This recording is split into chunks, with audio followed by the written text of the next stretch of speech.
Hey, what's up guys, it's Chaotic Kenga. Today's video is when cartoons change their art style. The original Teen Titans is honestly one of Cartoon Network's most beloved shows.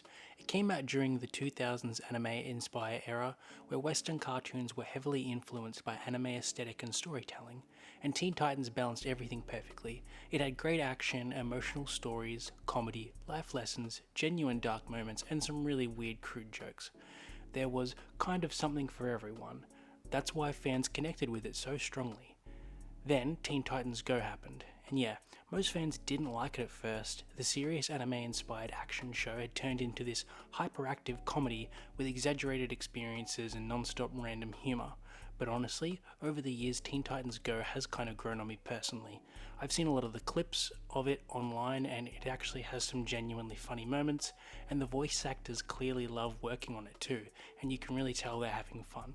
But there's still definitely a tension between the Teen Titans Go series and the older fan base, because a lot of fans didn't want a parody comedy series. They wanted season 6 of the original show, and I think that's why the backlash was so intense when Teen Titans wasn't just redesigned. To many fans it felt like they were replacing the old show that they grew up with.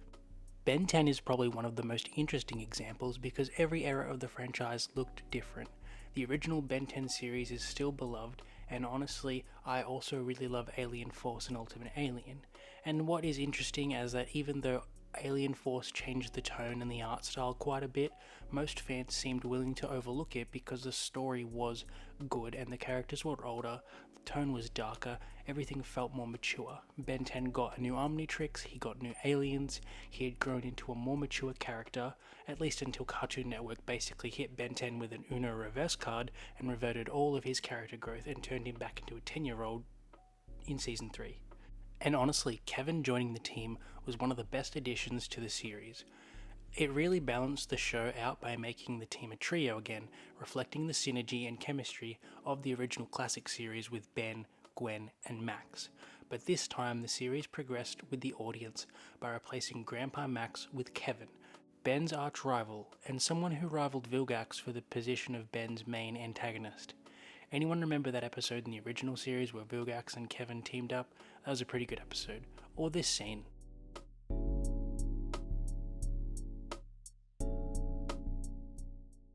Yeah, that was a 10 out of 10 scene for sure. Sorry, getting sidetracked. Oh yeah, and Gwen. Yeah, Gwen was definitely the main reason that Kevin joined the team, and their relationship only grew stronger throughout the series. Kevin clearly had a crush on her, and there was a relationship that gradually developed there over time. But seriously, though Alien Force and Ultimate Alien are still considered top tier to a lot of fans, then Omniverse came out, and people were really divided about it. The art style became way more exaggerated and colourful, and at the time fans didn't like it and they didn't like the redesign because it felt too goofy compared to Alien Force. But honestly, over the years it has grown on me a lot. I actually really enjoyed the colourful comic book aesthetic now. That being said, I still understand a lot of the criticisms, like blocks, because let's be honest, that alien was absolutely designed to sell toys, and removing Gwen and Kevin from the main cast at the beginning kind of felt strange too.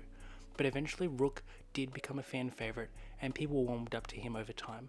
Then there was the Ben 10 reboot from 2016, and honestly, it reminds me a lot of Teen Titans Go. I've only really seen clips and bits of episodes here and there, and again, it leaned heavily into the humour and comedy focused storytelling. A lot of the older fans still dislike it pretty heavily, but newer audiences probably connect with it more.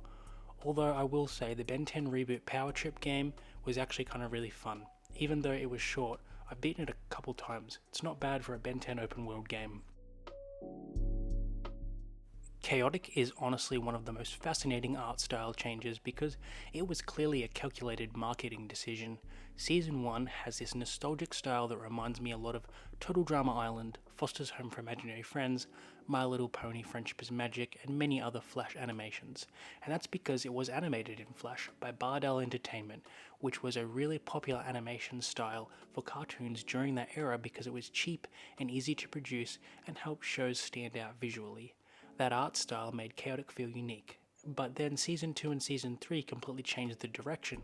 The animation was handled by Dongwoo Animation, the same studio that did shows like TMNT 2003 and Yu-Gi-Oh! And suddenly the show looked way more anime inspired. There's a theme going on here, by the way. But this actually made perfect sense for the time, because back then the formula for making a successful trading card game was to have a card game and an anime-inspired TV show alongside it.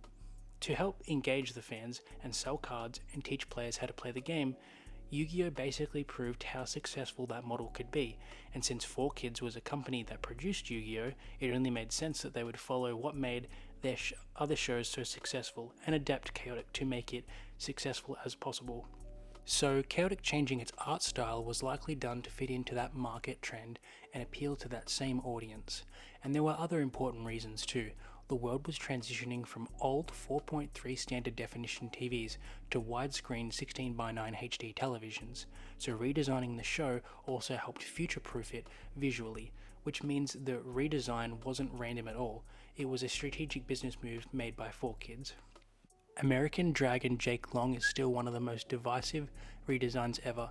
Season 1 had a softer Disney Channel look, very graffiti inspired, with comic style feel to it. Jake Long, voiced by Dante Basco, and Foo Dog, voiced by John DiMaggio, really brought the series together.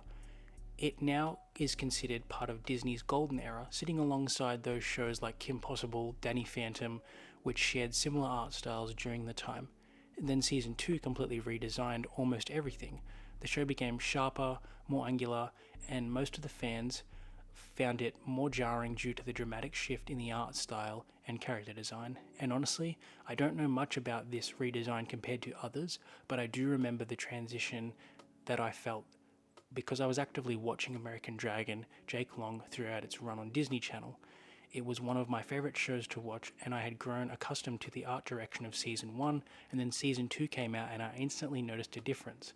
I actually went back and watched a few episodes from each season to get a fresh perspective, and I must say I still love Season 1 and I understand people's issue with Season 2.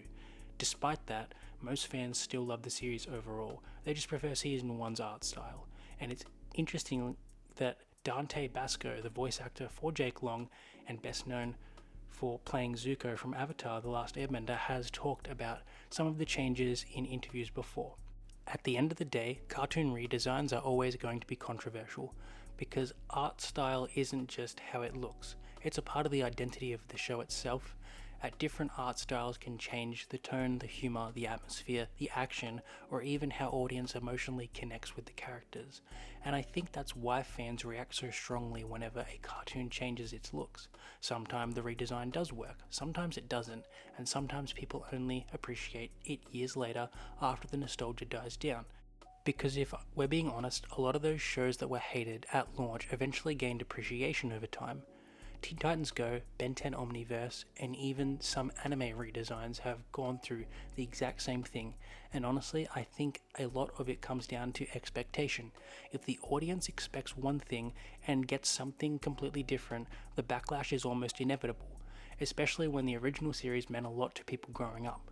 But at the same time, animation studios have to evolve. Sometimes it's for budget reasons, sometimes it's to appeal to a newer audience, sometimes it's because changing technology. Yeah, sometimes it's definitely to sell toys, but regardless of whether people love or hate these redesigns, the fact is that we are still talking about them years later. That kind of proves how important these cartoons were in the first place. These shows shaped an entire generation of kids growing up in the 2000s, and honestly, that's probably why fans care so much. Hope you guys enjoyed the video. Leave a like or a comment if you enjoyed it. Let me know what cartoon you watched that changed their art style, and do you think it was for better or for worse? Leave me a comment down below your thoughts. I have been Chaotic Kenga, and I hope you enjoyed the video. Have a great rest of the day, and for all of you Chaotic fans out there, as always, we are chaotic.